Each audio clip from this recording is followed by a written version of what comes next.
They walked across the street. They walked there.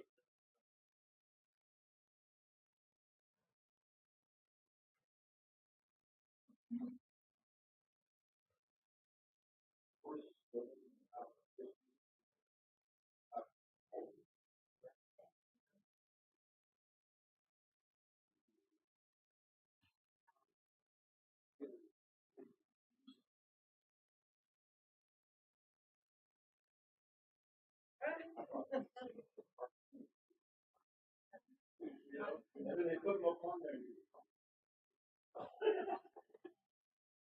Oh yeah, from 7 around 4 the body is really hot.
It is 5:32. I'll go ahead and call the meeting to order on this beautiful Tuesday, November 14th, 5:32.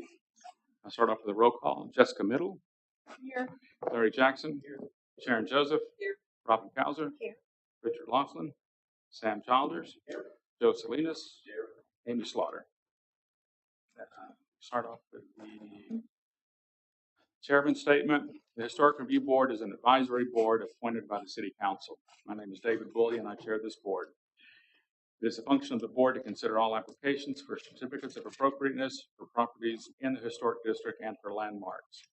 Considering whether to approve or disapprove of an application for a certificate of appropriateness, the Historic Review Board shall be guided by City of Fredericksburg design guidelines and standards and the Historic Preservation Ordinance. If anyone present wishes to speak in favor of or in opposition to any item on tonight's agenda, please sign up on the persons to be heard sheet in the back of the room. It is not necessary to sign up to speak if you are the owner or representative for the project on the agenda tonight. You will be called on as a case is called. Approval by this board does not take place of any type of permit. Permits must be obtained for all work. No work of any type is to be started without obtaining the appropriate city permits after a certificate of appropriateness has been issued by the Historic Preservation Officer. Moving on to item number 4, approval of last month's minutes. You guys had a chance to look at those. Are there any edits or issues? Not motion to approve will be accepted. Is there a second? All those in favor? Aye. Those opposed, same sign. Moving on to the consent agenda. The items under the consent agenda are deemed by the Historic Preservation Officer to be routine in nature and will be approved by one motion of the board, adopting the staff findings and recommendation as part of the approval process. The items on the consent agenda will not be discussed. Any member of the board or the public that wishes to discuss an item on the consent agenda may request that it be removed and placed on the individual consideration agenda. Tonight we've got three items on consent agenda. Application 23-184, 301 West Main. Application number 23-192, 110 North Bowie Street. And application 23-170, 517 East San Antonio. Does anyone on the board wish to remove an item for discussion? Anyone from the audience talk about it? If not, I would accept the motion to approve the consent agenda. I move we approve all the items on the consent agenda. I'll second. Any further discussion? If not, those in favor of approval of the motion, please say aye. Aye. Those opposed, same sign. If your item was on the consent agenda, you're welcome to stay for the meeting tonight, or if you'd like, you can leave. So those applications have been approved. Thank you very much. Moving on, item number 5, individual consideration. Let's start with application 23-186, 309 West Schubert. Welcome back, Mr. Gonzalez. Thank you. Thank you for what you all do.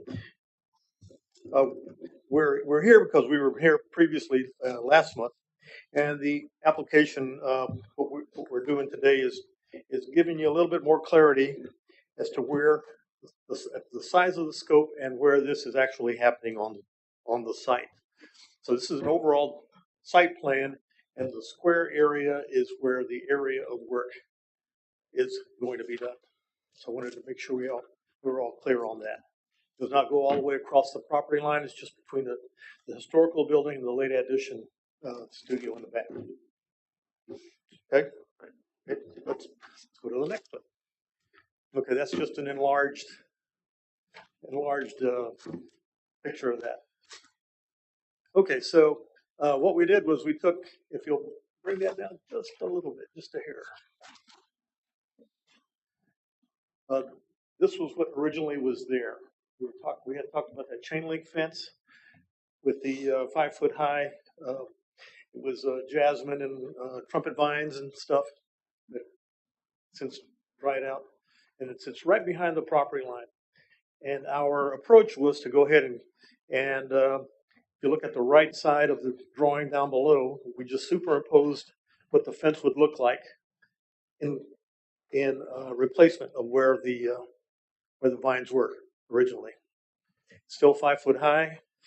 We've lowered the trellis amount to at least 7 feet because most of your gates and stuff are 6 foot 8 inches tall. That's pretty standard size. So we wanted to give you an idea of what that looked like on a drawing that was approved back in 2018 when we were studying the size and the massing of the addition that we've already done. So this is just transposed onto the front of that.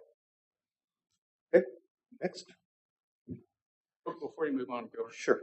Just that previous slide, just for clarity, is the location of the new stone fence where the picket fence is, or where the vegetation fence? Yeah, where the yes. Which one? Where the fence is, where the foliage on the chain link fence. Not the spigot, or not the. Correct. The picket fence is right on the property line. Thank you. So. Okay, so what we did was just enlarge the fence so you could kind of get a better view of what it looks like by itself. And, you know, we were talking about doing some kind of stone finish on it to give it a little bit of texture and to differentiate it from the historical part. This is you're barely going to see any of the stone face with the German schmear. It's an historic application. This is just to give you an idea of the landscape plan that was done back in 1978 by Albert Keitel. At the top is where the fence location is. There's all of this landscaping behind where the hedge used to be, and this is just an indicator of the historical landscape design that he did for us. So there's still landscaping back there. And that's really just showing you where it is. And I guess the last page is where the application is. Thanks so much. It's much clearer than last month's application. I Thank you. appreciate the additional information. So, Thank you for your direction. Shelby, do you want to run us through? Yes, sir. Thank you, Gilbert. This application probably looks familiar. We saw it last month. And just in summary, the address is 309 West Schubert, and it is a high-rated property. So previously, the applicant had submitted some plans requesting essentially a 5-foot tall wall, but we were unclear as to how big and necessarily the placement, so we asked them to come back. And staff performed a review based on the application that they submitted, and they are requesting a 5-foot tall wall, and it'll be 44 feet long. And it has gates located within the wall that are up to 7 feet tall. And so when staff compared this to section 3.2.12, which is landscape and site features, we found that the style of fence proposed for the front yard is compatible with the style and era of the high-rated resource, but construction of front yard fences that were not historically present is not supported by the design guidelines unless it's for a safety issue or adjacent uses that are not desirable. In addition, the gates that are proposed that are 7 feet tall, they would add to the overall visual block of the high-rated resource.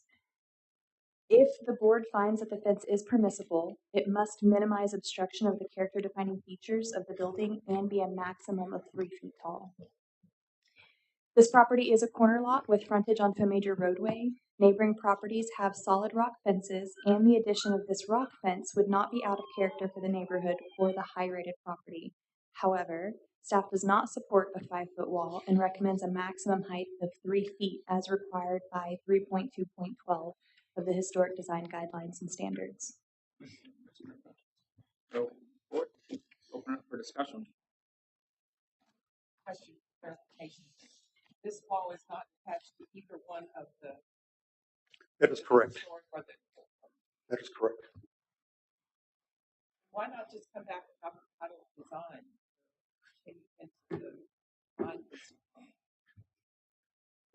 Because we're looking now.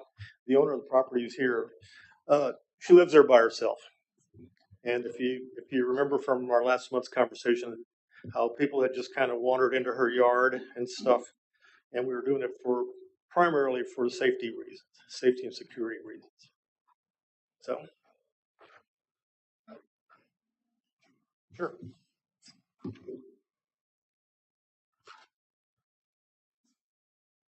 As you know, we've had 2 years of drought and a freeze. And so that vine, it all died. And the chain link fence is really unattractive when you consider that this is such a historic property. It looks pretty bad. So the thinking was to just replace it with something that was more in keeping with the style of the home. It wouldn't be detrimental. As well as just, I'm trying to xeriscape and bring back swept yards and some stuff that would be more conducive to water conservation. What was the height of the chain link fence? It was more than 5 feet because it was taller than me. Yeah. This is a 5-foot chain link fence on the left side of the gate. That's the pedestrian gate coming there. Look at it. Look at what it's doing on the right side of the gate. That's almost as tall as me. It's 6 foot. Okay. And you can see where it stands in relationship to the picket fence. And we were talking about the depth and location. Just a reminder for the board, if you do go beyond the guidelines the city staff pointed out, I think it's the 3-foot, please in your motion make reference to dispensation exception. Is this your Google Maps? That would be wonderful if you would turn around and look at what's across the street. There's a 8-foot tall fence. You mean next door?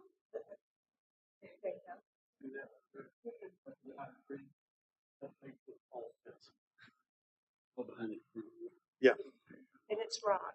And it is rock, yes.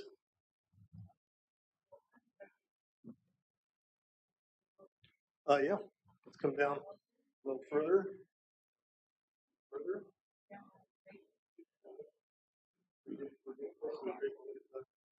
What's already already there. Place is historic. Yeah, it is. Yes, it is. It is. It is indeed. First floor. Oh, thanks. Rothman.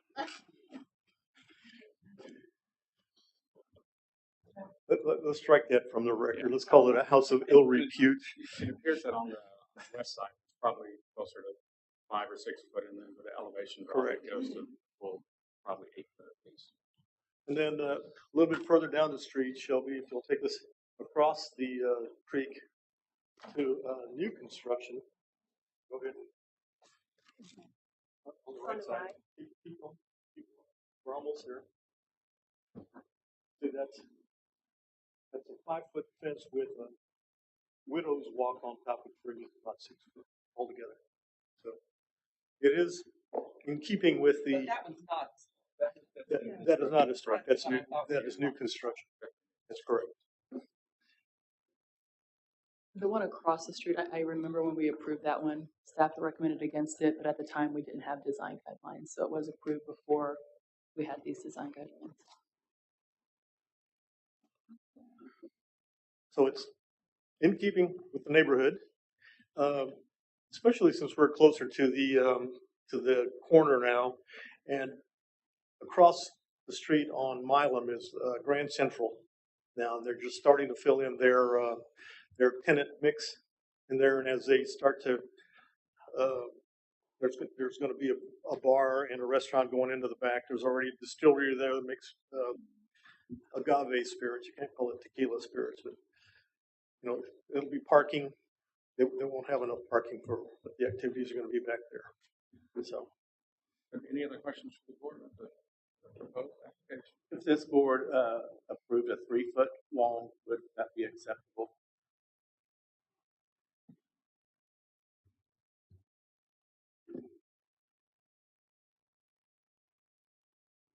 Well, I want to make sure that I recall this, the purpose behind wanting to have the 5-foot wall was for safety. safety and security. That is And correct. there's so much that you have had people come into the courtyard.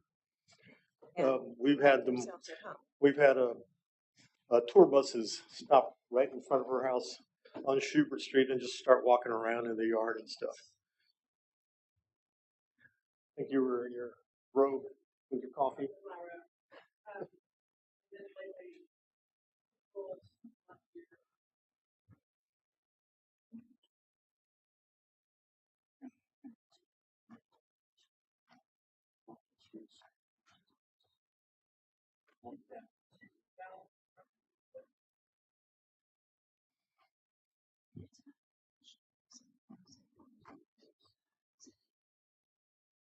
Question. Sure. The chain link fence that was there was 6 foot. It was 5 foot. It was 5 foot. Yes, sir. Yeah. On the left side of the pedestrian gate, you can see the top of it is 5 foot, and then when the foliage started growing, it got up to higher than 6 feet on the right side of the pedestrian gate. I have a question for staff. Are the requirements different for the central business district than they are for the neighborhood? This has The height requirements? so this has C1 zoning, right? So the base zoning's always there, right? But what you guys are reviewing is for this individual application, which is used as a residence and historically has been used as a residence. So that's how we're reviewing this one, as a front yard fence. I And the- understand. I'm sorry, go ahead. And the section of code, the 3.2.12, ties back to the rating, high, medium, and low. So that'll dictate some of those recommendations. Expanding Robin's question, so if it were in the central business district, and it would still fall under 3.2.12, and could only have a 3-foot high fence under the historic design guidelines, right? Correct. Am I understand? Okay, thank Yeah, you. you might recall we looked at West Main Street. Was that 419 West Main Street? We talked about the height of a wall. Very similar situation. Ultimately, they got the 3-foot wall. So we don't discredit the need for a wall, right? Putting a wall will keep people from walking through. So how tall and where, again, staff's initial concern too was that corner of the historic structure. And in looking at what he showed as Albert's original design, I would say was inappropriate to bring something out in front. I mean, I would disagree with Albert on that design. So there's been a lot of development on the May property. you rest in peace. Yeah.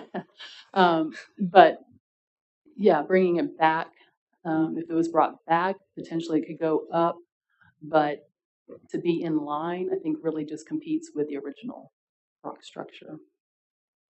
And, you know, this idea of a compound, which it is, but it's also a residential yard, and it is then, you know, it has always been a residential use, although it is on Milam Street and across from a new booming, but that is what it is. I mean, it has been a residence, and that's the choice. So our purview is design. So to Anna's point, is there a problem putting the fence where Albert had chain link fence? That's exactly where That is the, what it- Okay. the location. So, Unfortunately, it I mean- protrudes about 5 feet from the corner of the store property, and it messes with the view. So it protrudes about 5 feet to the north. And you can get a sense of scale. We go back to the drawing, I guess, and you can see where it lands.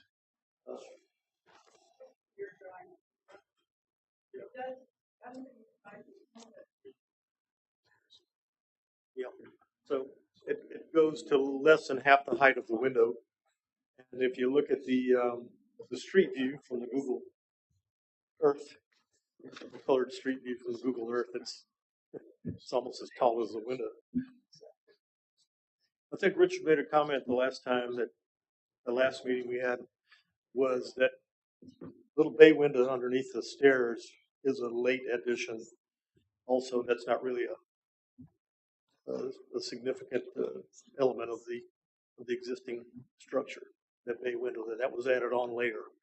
So Just to possibly get to some common ground, would there be opposition to if the height was allowed to 5 foot to drop it back it's basically parallel to the historic building right on the corner, as opposed to protruding out 5 foot? Would that be something to consider?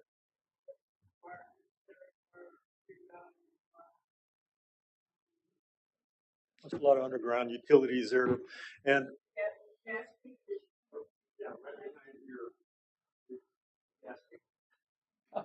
that's the riser.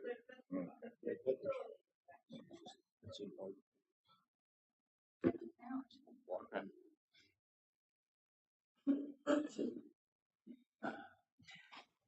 And it seems there's just one view. It seems like there's some precedence on the height, because previously you had roughly a 5 foot fence. Different materials, of course, but at least there's some precedence. I'd like to make a motion. I'd like to make a motion on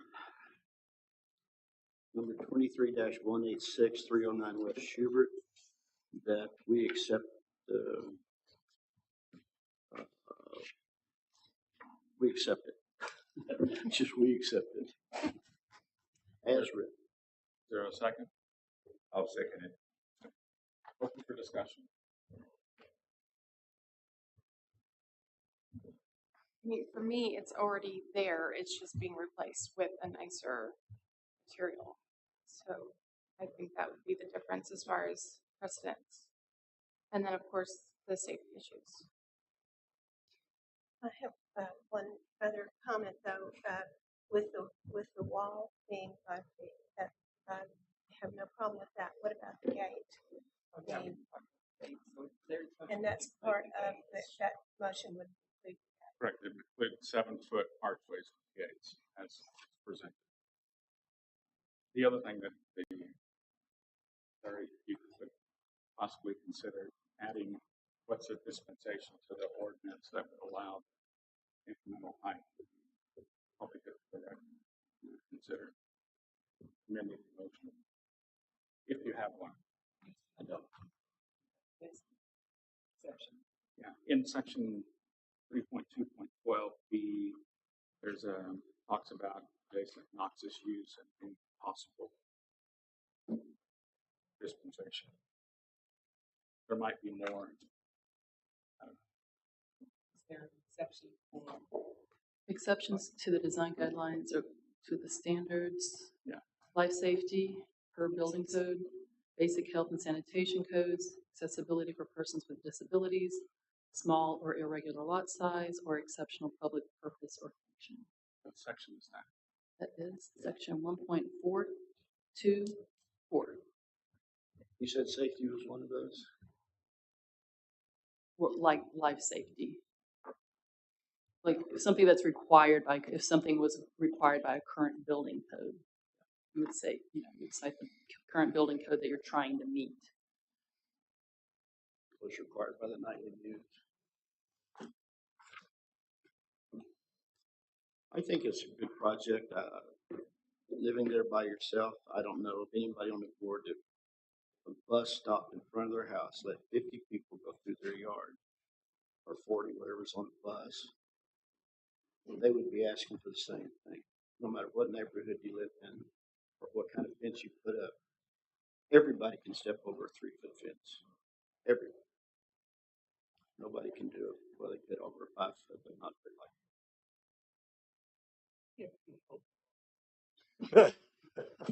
They'll fall over it. Does this home have a Texas Historical Commission marker on it?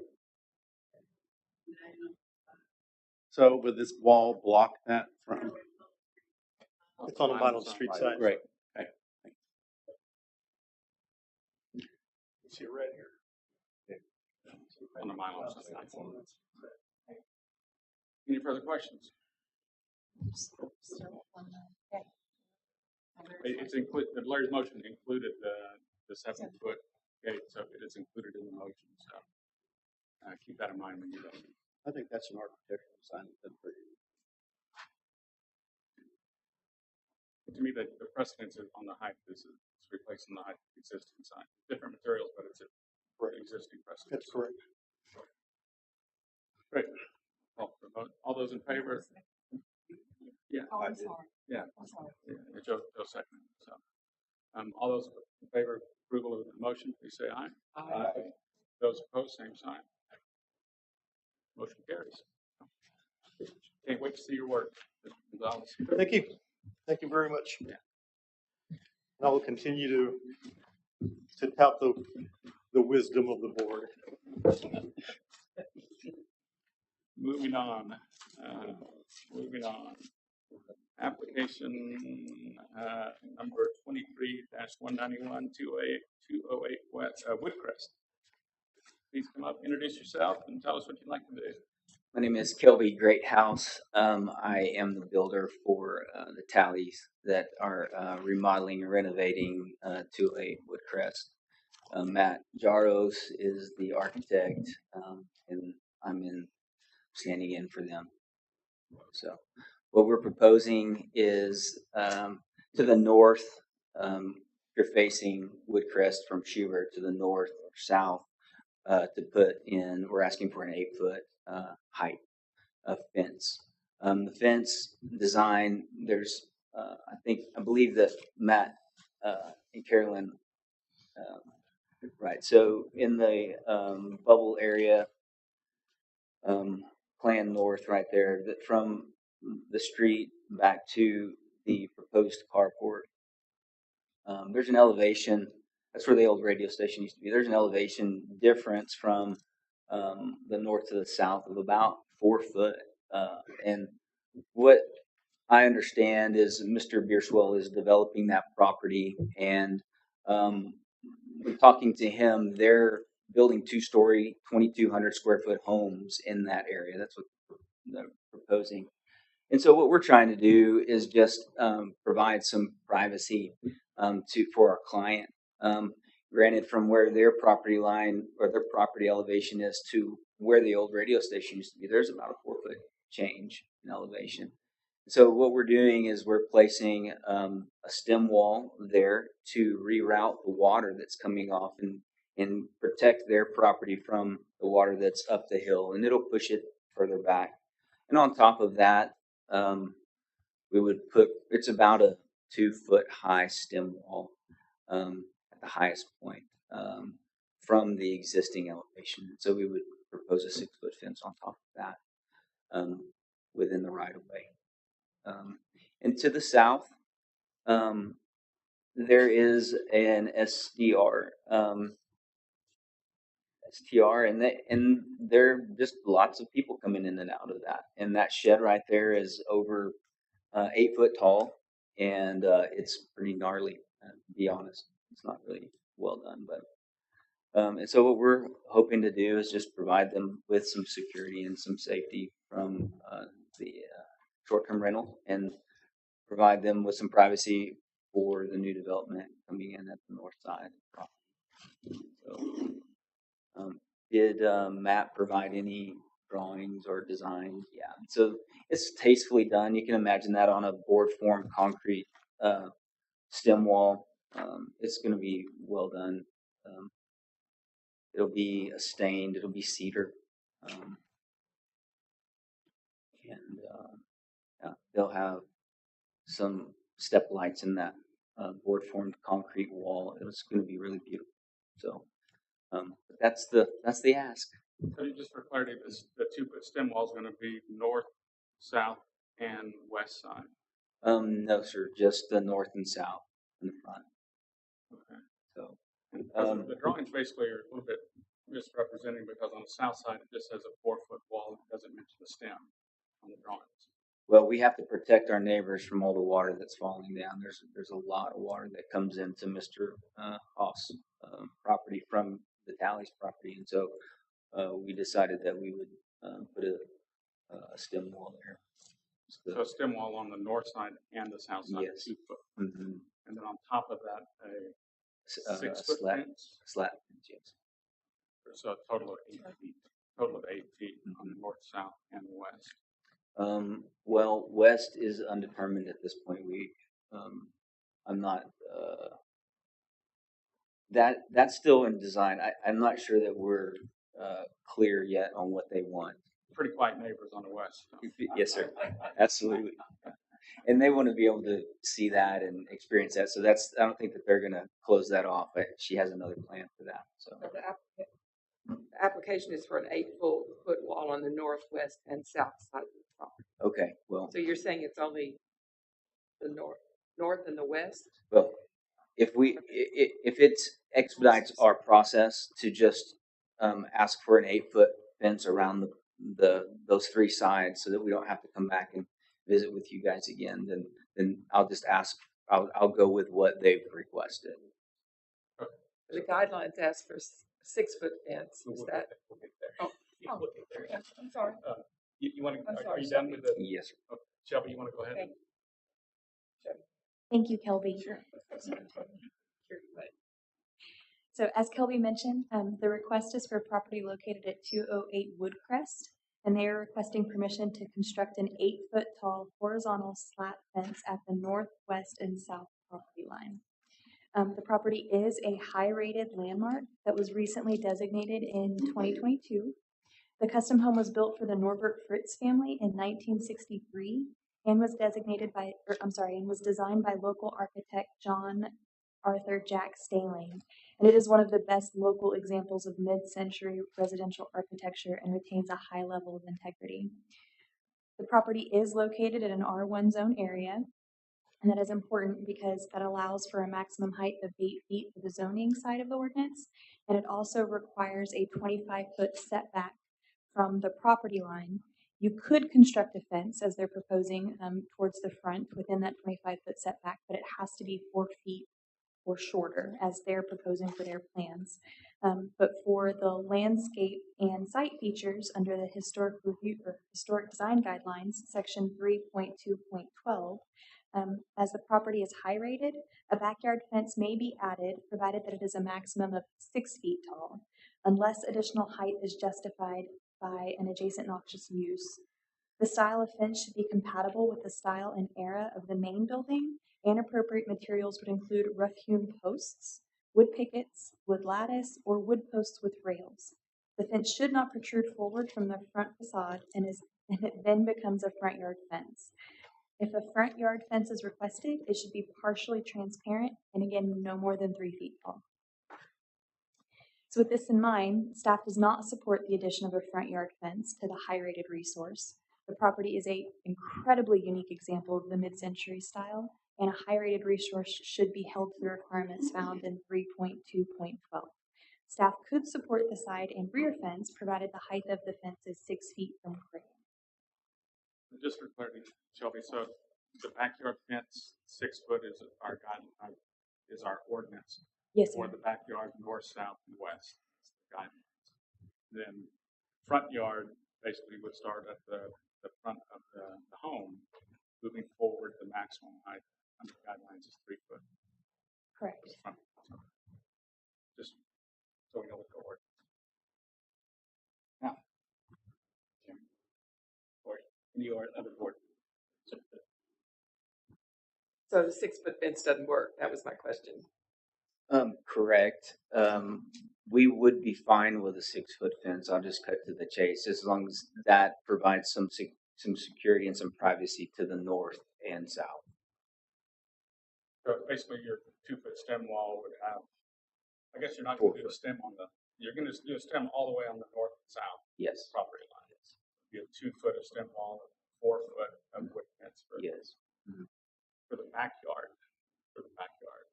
For the backyard, it would likely not need a stem wall, no concrete footer. I mean, the footer would not look like a stem wall where it would protrude up out of the existing elevation. It would likely just be more of a footer for the erosion. So you guys are so you're good with the backyard fence being 6 foot. Yeah. And then let's talk about the front yard fence. You're requesting 6. 8 that tapers down to 4. Our guideline says 3 maximum front yard. No precedence here, unfortunately. You guys like to do. Can I make an observation with the neighbors to the north, with a 2-story home set back at an unknown variance? I would imagine that they're going to build that within the 25-foot building setback. So the front of their home is going to be 25 foot from Woodcrest. And so how do we just let them build a cedar stay slat, 6-foot fence in Mr. and Mrs. Talley's front yard? Fortunately, we don't know what's going to go in there yet. There's speculation of what's going in there. You'll know when it's done. And you're actually purchase the property knowing you've got some development. The good news is we have guidelines that they're going to have to follow, just like the ones that you will follow as well. So that gives you some protection.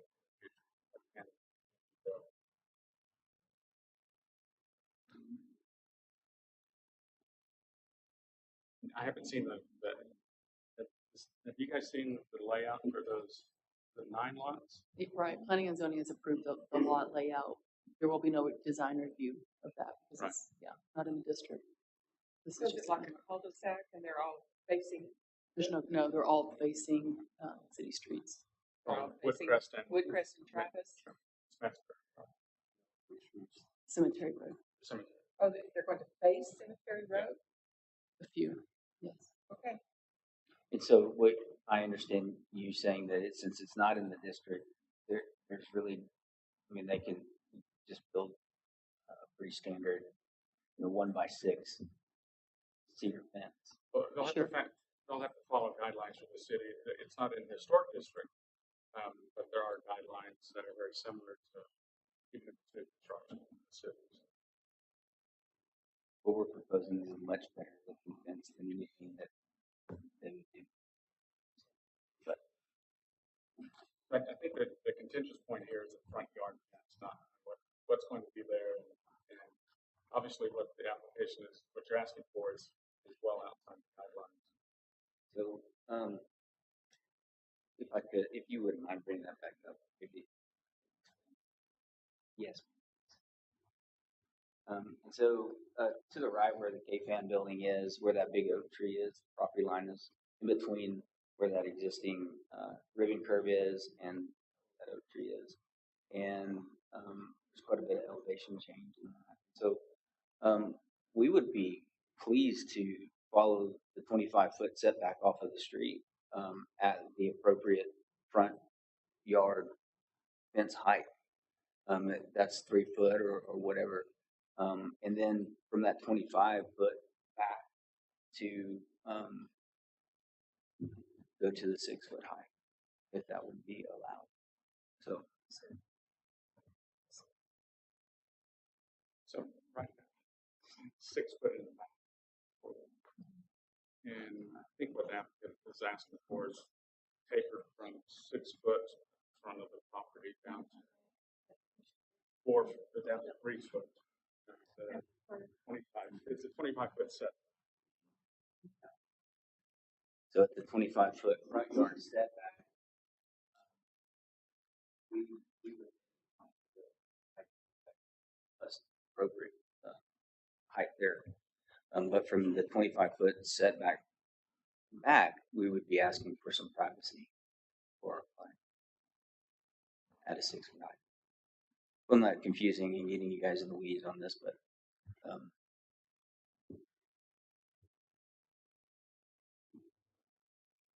So Kelby, if I'm understanding correctly, and if I can illustrate, this first 25 feet, you're Yes. proposing a 3 foot tall fence in the Yes. front. Yes. And from 25 feet back, you are proposing 6 feet tall. Yes. And that includes the rear Yes. and this south side. Yes. Again to 25 feet, where it would decrease to a 3 foot tall fence. Yes. Thank you. And there won't be a fence across the front. No. I think the issue is that it's a pretty long area there that we go from that's allowed 3 foot up to 6 foot. It's probably 100 feet. Yes, It's 160 feet. 160 feet. That's to the front of the house. To the back. Right. Yeah, we were going to take it to the back of that court, the carport. So since this is not in the district, on the side, what could the new neighborhood possibly do? I guess is what I'm curious about. How high? The zoning ordinance for R1 or for fences would allow for a maximum height of 8 feet On the side? on the sides and the rear, but the front yard area would have a maximum height of 4 feet. And they have the same setback requirement to be 25 foot back. Okay. So potentially, you can put your cursor on 25 feet back from there. From that point, there could be an 8 foot fence, 6 to 8 foot fence with new construction, potentially. On the neighboring property, correct. Because, yeah, that would be my concern is that he would just build a taller fence and then it would just block it anyways. But that's good that it's 25 feet for both of them.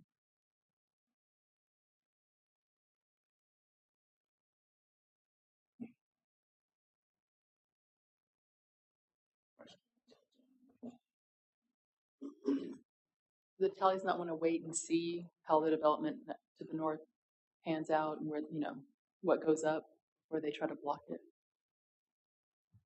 I mean, an option kind of down that lane, you could do your stem wall now. So you could get the water flowing where you want it. And potentially, when somebody builds a fence up there, you would have a great case to come back and say, hey, let me go to 6 foot or 8 foot because my neighbor has done that.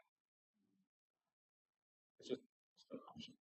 Yeah. It's kind of hard for us to go outside the ordinance when you're not there. Yeah. It sets kind of a bad precedent for us. And the neighbor could do it by right. So they were to do it, but that's a different story. So I don't know. It really doesn't help me on the south side, unfortunately, because is there any fencing on the south side between you and the other? There was a chain link fence. Yeah, I don't recall any. So we yeah, so there's that chain link fence right there. So that's been since cleared. And there's stem wall, the foundations for the stem wall are up too. I'm sorry. The foundation for the stem wall, you're ready to pour the stem wall. Yes, it's formed and ready. Right. I live a couple of houses, Okay. so I walk. So he's not asking for anything that isn't within the realm of doing for the. But he is. Right, the city So is. it's a landmark, so. Because it's a divided landmark, by it's our different. ordinance. But unfortunately, new construction side, and the way the lots are set up, they could potentially. I'd hate for you to build a 3 or 4 foot fence now, and then somebody build a 6 foot fence, and then the applicant or the owner has to work with that. Mhm.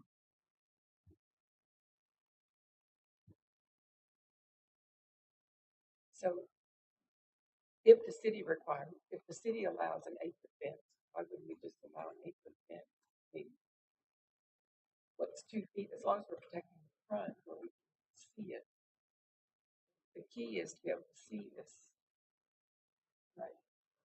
I tell I'm not making sense. I understand your face. Where you want it, on the south side or the north side?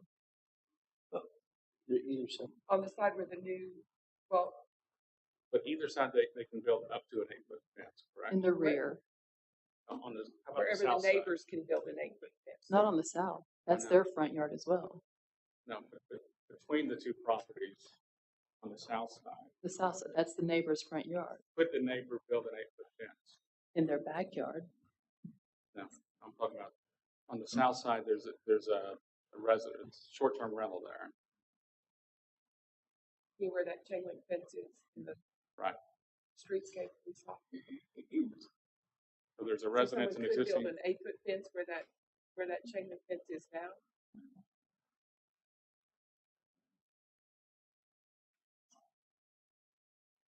Because those 2 properties, the adjoining properties on north and south, are not in the historic district. correct. But what's in front of you today is for the landmark. Right. Right. That is a unique sighting, that the fact that this building sits in the middle of a Right. full depth lot is unique. You know, the rest of the neighborhood, is very different, completely different development pattern. So what we have purview to try to preserve is that yard, is that view. A lot can be done with landscaping that we don't review. So yeah, they would have the same 25-foot setback as far as front yard. The difference between the front yard and then side and rear yard, yeah. But past that 25 foot setback, the south could be the same thing potentially. But so there again, we've got an issue where they could do something. Adjacent property owners could do something they haven't yet. So you're trying to beat them to the punch. And there's an Well, I think- epidemic across the state of 8-foot yard fences. I don't know if it's the Airbnb effect. I'm seeing articles in other cities about it, but somehow this has become the standard, and it's not neighborly. It's not Fredericksburg. Screening from what? Other neighbors. Right. So, yeah, again, this is a pretty unique site and situation. Obviously, new development going up to the north, but it is residential, no noxious use. Well, I think that it's not our fault that people built their front door in the middle of the lot facing sideways. Is that what they did? You're saying the front door in the middle of that lot faces the historical site? No? Okay. What she's saying is mid-century modern, but it moved way back in the lot rather than up front. Because they didn't have pigs and chickens in the back like they did in the historic district. Well, what's wrong with the 8-foot fence on the south side then? It's against this. It's against our ordinance, but it's not against the city. The Right. cities.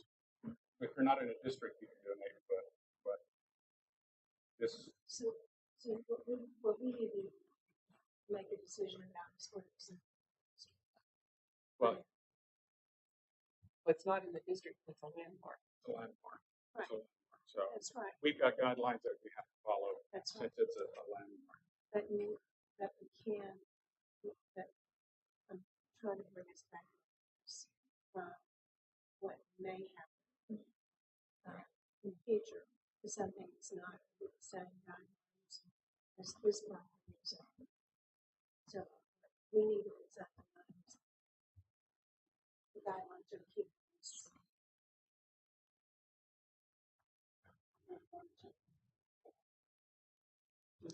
We need to decide on the application. The application is requested 8 foot, and our guidelines say 6. And so we need to decide if we would allow that to happen for whatever dispensation that might be. So Would you be happy with a 6-foot fence on 3 sides and a 3-foot fence in the front? Yes. Okay. Good. That's a recommendation. I would love to hear a motion then. I did the last one. Here also. No, I'm not.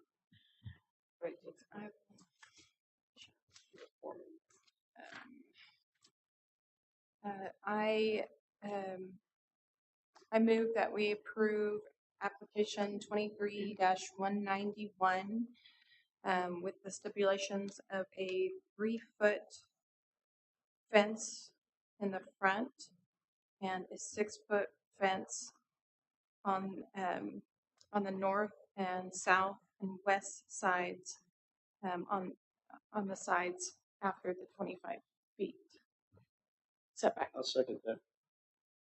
I'm open for discussion. So I think we've done that. just read that back just so we know exactly what we're. Jessica made a motion to approve the application with a 3-foot front yard fence and a 6-foot rear and side fence located on the west, north, and south property lines. Seconded by Larry Jackson. So what about tapering? So that does your motion include tapering? Address that. So the way your motion stands, it can be a 3-foot all the way on the side and pops up behind the house to 6 foot. That's the way I interpret that. This would be a 3 foot for the first 25 feet and then jump up 6 Yes. foot.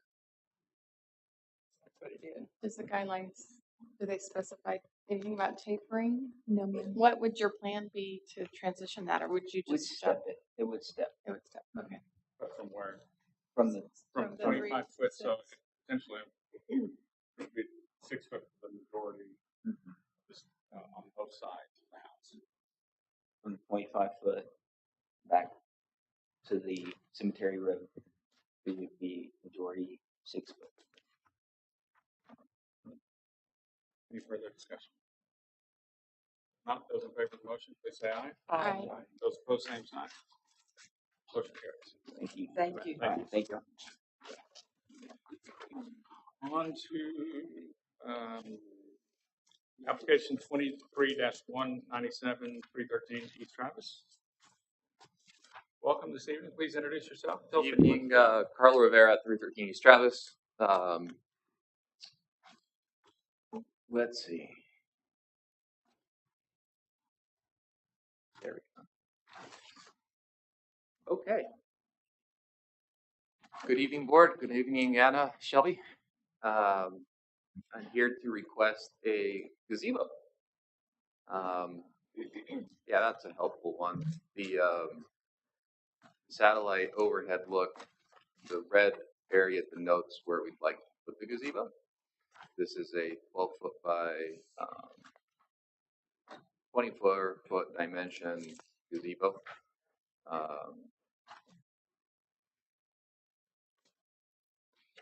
I think it's helpful to maybe look at the dimensions and setbacks and perhaps the street views. That is a sitting area. We have some pavers that are assembled, which would serve as the sort of the seating area or the base area where the gazebo would be erected. And perfect. So our home and our lot is, I like to think about it being separated in two sections. The section where the main home is, and then sort of our open lot to the side, which is currently screened by a 6-foot cedar stave fence. And so our request is to have permission to erect that gazebo at that sitting area.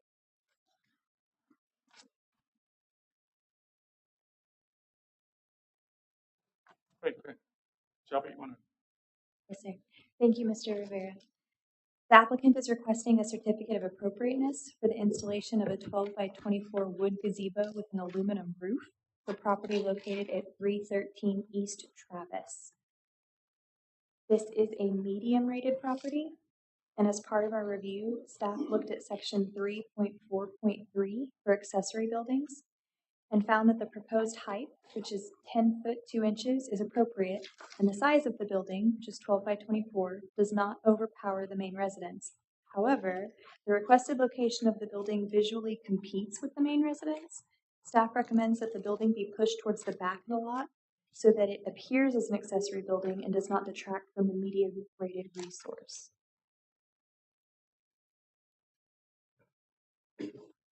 The The slab, request- I'm sorry. I'm sorry.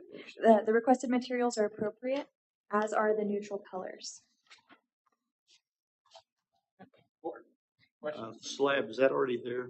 Yeah. Is that an old slab for carport or something? No, it's just pavers on sand. So we had a sitting area there before, and now we'd just like to have a gazebo. So moving the structure further back is going to be an impossibility. I don't see personally how it competes with the main structure. The view is already screened, right, to a 6-foot elevation. So I really don't see how it's going to compete with the main home, provided since we have almost 2 separate lots. It's a rectangular division, so I don't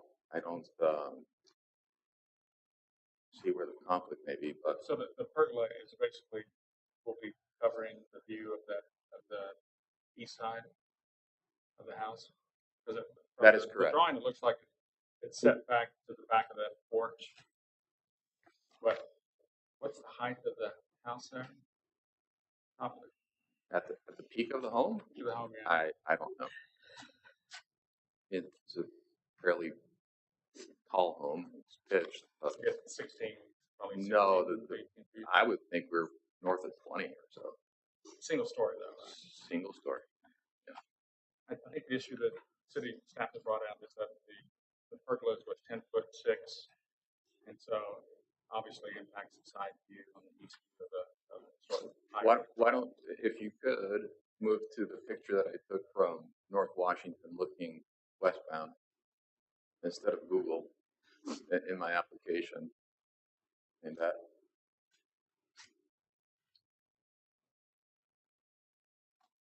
So that's the view from Travis. And then the other view from, there we go. I mean, you think about that great myrtle tree, that is going to be about 10 feet. So, well, I mean, it's a pretty sad great myrtle. It's never really grown. I wish it had done better. But I would think that the top of the canopy of that great myrtle is probably going to be the maximum protrusion that you would see from the gazebo at most.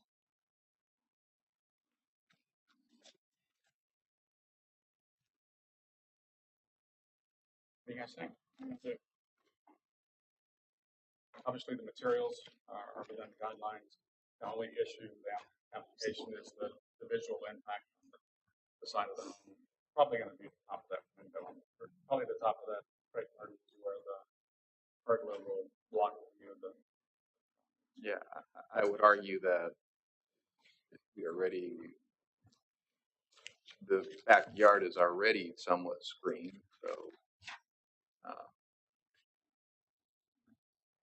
So you're giving up an incremental 4 foot of the view. You got a 6 foot coyote fence, so you got about 4 foot on top of that. Yeah, if it were a solid structure that would actually have some full blocking of the home, I could see where maybe putting a accessory building or a shed or something would conflict. But these are literally 4, gazebo legs.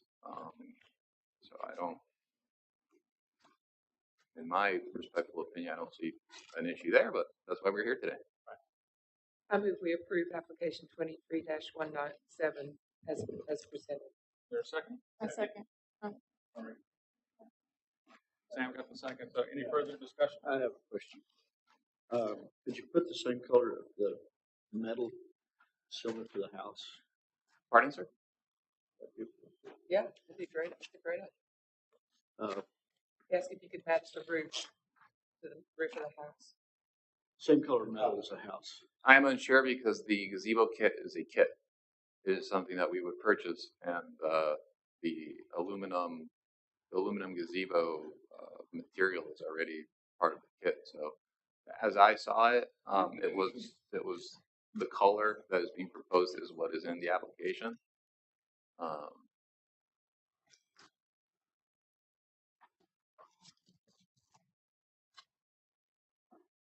I can see where it would be visually attractive to match the same aluminum, silver look. But So are you willing to do that? pardon? Are you willing to do that? No, I'd have to. That would be an added expense. I might as well just construct it myself if that were to be the case. Just a reminder, the current motion is approval of the application as presented. As presented.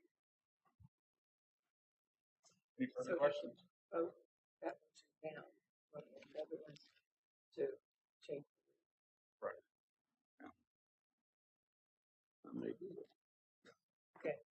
Any other questions? Not, those in favor of approval of application as presented, please say aye. Aye. Those opposed, same sign. Aye. Motion carries. Thanks, everyone. Have a good evening. On to the final application of the night, application number 23-199, 312 West Main Street. So, and for the record, Ms. Hauser recused herself.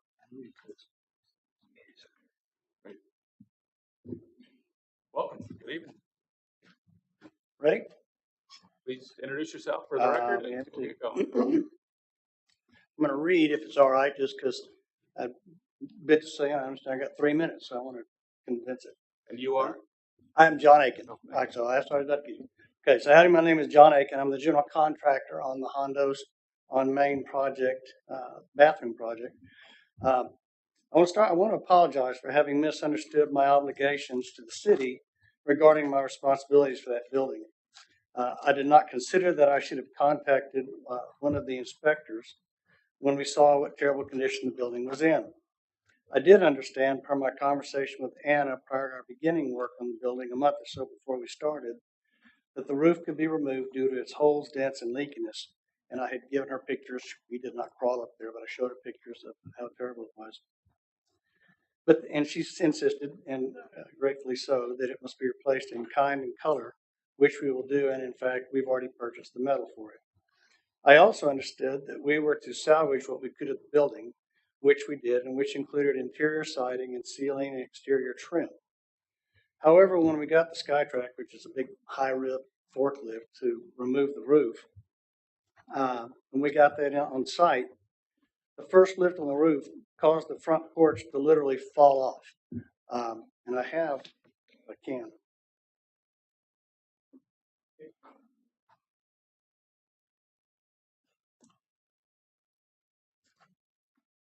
Thank you.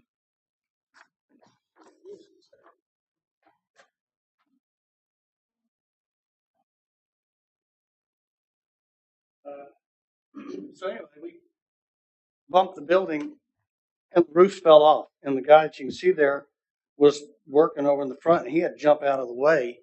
It was so rotted where it attached the building and the post that it literally just fell off. The only thing holding in the air, you can kind of see in the picture, was the electric line, which fortunately about 5 minutes later, a couple of the electric employees for the city happened to come by and saw it. They went back, got a boom truck and disconnected the electric, which was very fortunate and grateful, which is, again, that's why I love a small town. Anyway, one of my guys was standing there when it fell. He had to jump back to get out of the way. And, a windstorm or a tree branch may have done the same thing with guests or employees potentially being injured. It was that deteriorated. Anyway, we removed the interior siding and the trim to try to remove the exterior siding from the inside by just getting the interior siding off and then be able to bang the siding from the inside out. But it was so dry and brittle that everything was breaking. And we tried to salvage what we could. But as we did so, again, the floors were mostly rotted, as were the bases of the studs on the exterior walls, so that when the roof was removed and the interior siding removed, the building's instability was magnified, and the building began kind of racking and moving, which was a tremendous liability and a safety issue. So I opted to take the walls down. Unfortunately, they were structurally so connected to the front facade that it came down too. I was concerned about a wobbly building falling on someone or on the adjacent property or the gazebo, and safety was my main concern. Nonetheless, the front facade came down, mostly intact. So I was able to measure every single board, cut, corner, etc., and we will build it back exactly as it was. We were able to salvage most of the trim, and what we couldn't salvage, we've already copied and reproduced. And that, John, you mind grabbing those boards back there? And trying to remove the exterior siding from the inside, I already mentioned it was so dry and curled it simply split up when it was loosened. I had the exact profile milled at elder hardwood out of cypress, which will have a much longer life expectancy than pine. And I have samples of the old and the new for y'all to look at. The bottom line is, we'll build the front porch and the facade back exactly as it was, with a new bathroom building connected to it for the drawings by Stan Klein. I honestly believe I was and am with the best interest and safety in mind for my workers, the subs, and the Hondo's guests. No one could have known the poor shape it was in until we started dismantling it, and that is where I erred in not calling Kyle and Michael to come look. Just sample. This was one of the old pieces of trim that came off. This is a piece we built to match it to go back. This probably old piece is the old side. This side.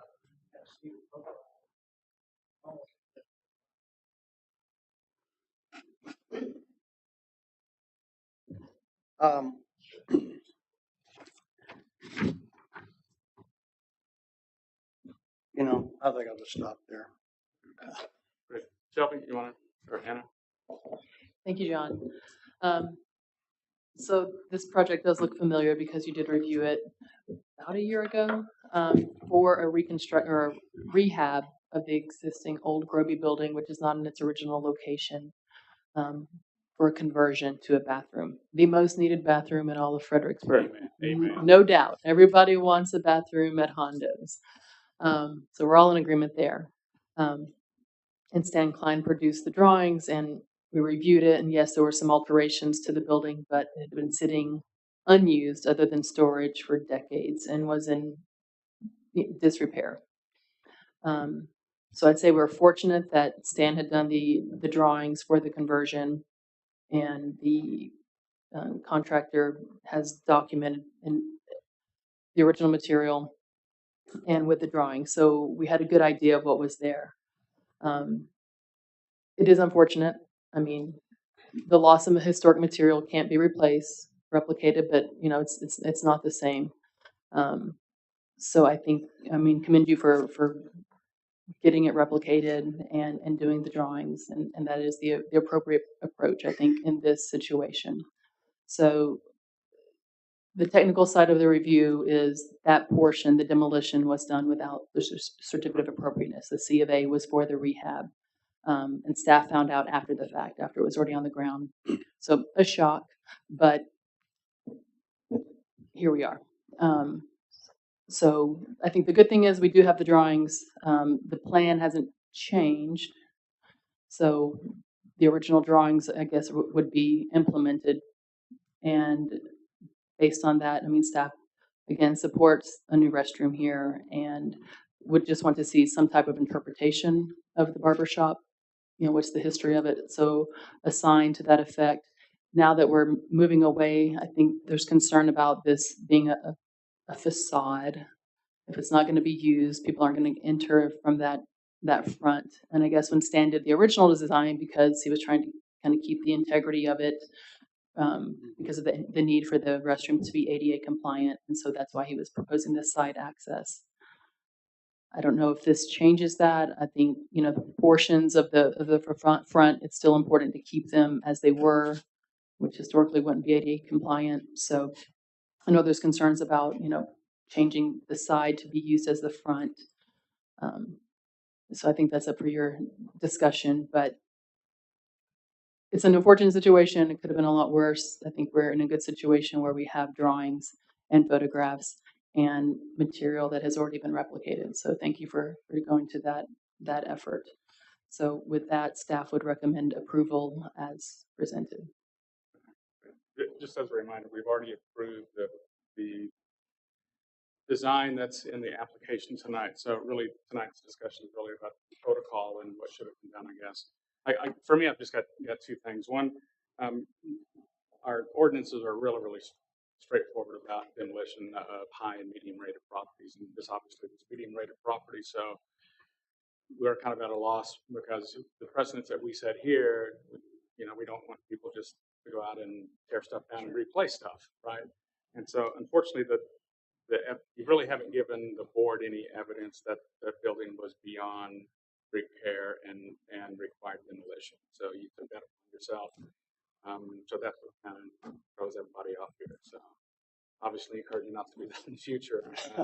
Yes, sir. And then the other question, just real bit, I'm not a contractor, not a builder, but when I read the kind of account what happened, first thing I thought is, well, you wouldn't use a SkyTrack to pluck a roof off unless you're going to demo the building to begin with. So typically you would just pull the tin off and repair it and not pick it apart. So that's what kind of hit me. I'm not sure about the rest of the board, but it kind of hit me kind of bad that, well, the guy just wanted to tear it down to begin with.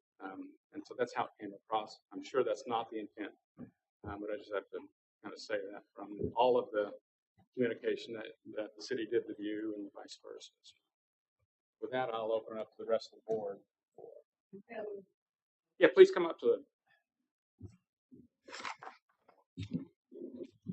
You want to speak? You hit a nerve just a minute ago. Yeah. About implying that it was a demolition from the very beginning. Go ahead and introduce yourself for the rest of the Okay, my name's John Graham. Chris and I are the owners of Shotzi Properties LLC, which is that owns the buildings, and then Hondo's leases the building from us. Just a little background. Shotzi Properties was named after my wife, Chris's mother. Chris's mother and her cousin, Albert Keidel, were really very responsible for preserving many of the buildings in Fredericksburg. Chris has grown up with historic preservation in her blood. She's also been a part of appointed by the governor to be on the state preservation board because of her knowledge. We've known John Aiken for over 20 years, and he's an honest, ethical person who doesn't do anything without integrity. So Chris would never sanction anything like this. The building was so unstable that we did not realize the extent of its dilapidation. It had never had any repairs on it from the time I think it moved down the street. The previous owner of the building would not spend any money to fix anything, including that building. So it just got further and further deteriorated. So it's been there since the 70s, and I know since the 90s nothing's been done to fix it. As Anna said, the health department has been on us to have ADA compliant restroom facilities. So that's the number one complaint they get about Honda. That's the only complaint they get about Honda. So I know we can't reset the clock, but we are doing everything we can to make sure that that building not only lasts for a long time, but recreates the old Kobe barbershop in its looks and feels, except the interior will be a restaurant. So I just asked the board to approve us going forward with the designs that Stan made. Thank you. Larry, you want to say something? Yeah, is this the new plan exactly the same house? It is. It is. It is. Mr. Bouillon, if I could respond to your deal. I agree. It's just a perception. No, and I appreciate that. We believe it or not, we've had about 4 jobs. I say recently, the past about 3 years, where we've had to change the roof, whatever, and quite honestly, time is money, and that's the fastest way to do it. And our tent was basically almost, and it was rod enough to just basically kind of lift the roof off and reframe it. When we lifted that roof off, that thing started wallowing like a drunk sailor. So anyway, but I do understand it. It seems like, taking a machete after a piece of cheese. So Of course, we weren't there, but all we're Sure. responding to is what we have in writing. And I totally understand. I love Hondos. I go there Sunday after church, listen to the gospel. So great food as well. So I have kind of a silly aesthetic question. There's going to be a door and there's going to be a plate glass window, right? And I mean, nothing on the other side of the plate glass window. Have you thought about something like a mural, like someone sitting in a barber chair on the other side of that? Would that be just to denote that it was a barber shop? I mean, you've We got a could put, clear glass right one there. of those barber pole things Yeah. or something. But Anyway, no, it never had the gingerbread. it wasn't a barber shop? Never had a pole. Oh, I didn't say pole. I said. I said that. I just was trying to do something besides having a silhouette of somebody in a barber chair, but that might be. I mean, you just have a blank piece of glass there because both the door and the window will be non-functional. It's just, I said it was silly. Just ponder it. Yeah. But the intent is to build the front porch back exactly like it was. Yeah. And so, now it may be humorous to see how many kids go up and try to open the door, but it's not going to open. But there'll be a ramp up to the side, a handicap ramp up to the side door. So I move we approve application 23-199. Is there a second? A second. Any further discussion or questions? If not, all those in favor of approval application of the motion, please say aye. Aye. Those opposed, same sign. thank you all very much. Application approved. And Anna, I do apologize.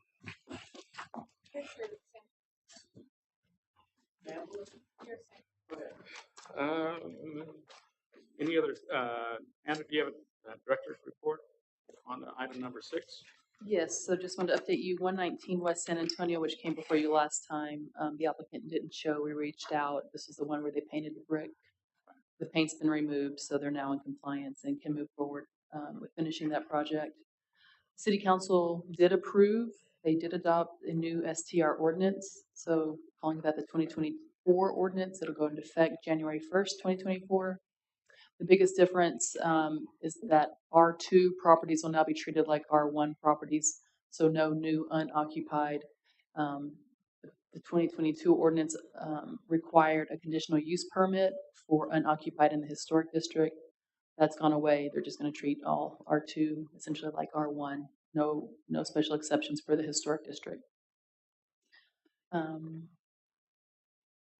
So those are the two things I wanted to make sure you're aware of. The comp plan, the advisory committee met today to go over the parks draft. The comp plan draft will be reviewed by the advisory committee on December 12th, and then after that will be released for public comment. So we're anticipating City Council adopting the Parks Master Plan and the Comprehensive Plan in February, but they will have a joint meeting in January and we'll review those documents. So that'll be essentially the public review time during January. So look for that. And yeah, moving along from STRs, we'll have other things to focus on now. And update for your replacement? The first offer was declined, unable to relocate and money and all that situation. And the second offer has not been accepted yet, but I think she'll accept another position. So You're stuck with us. So the position's still available. Position still available, accepting applications. Y'all are a great team and doing a fine job. I just can't imagine the load that you're both carrying. Not that we want a new you. Just need help. We need help. We need help. Y'all Definitely need, they help. need help. We're doing fine. Doing fine. You did a great job, David. Any other items for next month's agenda? You guys want to bring up? Put it on the agenda. I'm still Or any neglect left? demolition by neglect, 119 West End. I think it's 119. You know where I mean. And actually related to the previous application. The board missed one. We should have done a letter on that property 10, 15 years ago. On the Norbert, On the barber shop. on the barber, oh, So be on the lookout for, even if it's not a main structure, it's on auxiliary buildings. you got that one on Austin, what is it, Austin and Bowie? We've been by. Yes. Oh, what? Should be looking better. They've been cleaning No, it I up. mean, the little bitty house? Yes, the The Wendell House. Oh, it's better? It's, What I'm worried about is where they keep slapping concrete on the outside of it. there should be some changes there. Okay. Someone came by to talk to me about that. So Great. we should see some improvements. I'm worried about that one. As long as I've been on the board. Creek First Street, up. they want on Creek Street. They're making Creek, Bowie, 2-story. the Keeneman House. Oh, Paul Hamilton's. No. Or Tammy Pax, whatever. Whoever you want to assign it to. So there looks like Keeneman they're House. making some, the Keeneman House, they're making some progress on that. So full swing demolition. Who owns that now? Builder out of Houston. Greenville. No. Anyway, any items for the next month's agenda, or just be on the lookout for buildings that we need to send letters for. So when we see demolition not by neglect, what do you want us to do? Send an email to Shelby and Anna, and we'll bring it up on the next board meeting. Okay. But yeah, this one, Dan spent money since 1976 and stuff. And we probably all go to Hondo's frequently, and we just didn't do anything with it. We let it get this bad. Yeah. Who are the owners? Anyway. Standing on their property, but it wasn't there, who they own it? Yeah. Speaking of it, there's a 2-story building on that same property that the roof's caved in. We should probably send somebody out to look at that. Yeah, I'm just demolition by neglect. I don't know the age of that structure, you know what I'm talking about, when you go into the parking The lot. Geach built. I thought we approved.